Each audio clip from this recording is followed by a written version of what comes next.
సగరమునకు సిద్ధపడెను. అంతటా యజ్ఞవల్క్య మహాముని భార్య అయిన మైత్రేయి అతడుకు వచ్చి, పుత్రి చింతించవలదు, నేను నీకు ఒక వ్రతమును ఉపదేశించదను, దాని వలన వైధవ్యం నుండి నీవు నివృత్తి కలుగగలదు అని చెప్పి 16 సంవత్సరాల వ్రతమును ఉపదేశించాను.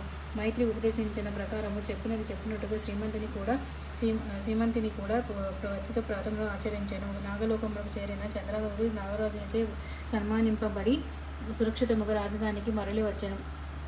అందరూ సంతోషించి ఈ విధముగా ఎడబాసిన పత్నులు వ్రత మహిమచే మరలా ఒకటయ్యారు. సదాశివుడు మరో యొక్క సంఘటనను కూడా చెప్పదొడిగాను. మార్కండేయుడు సాంబ పూజారి కథలు. మహాతపస్వి అయిన మృకండునకు సంతాన ప్రాప్తి కలుగకపోగా అటు తపస్సు చేసి సదాశివుని కొత్త భాగ్యము కొరకు ప్రార్థించిన శివుడు ప్రత్యక్షమై, మహర్షి, నీవు 16 సంవత్సరములు ఆయువు గల సజ్జనుడైన కుమారుడు కావాలన్నా 100 సంవత్సరముల ఆయువు గల అత్యధమ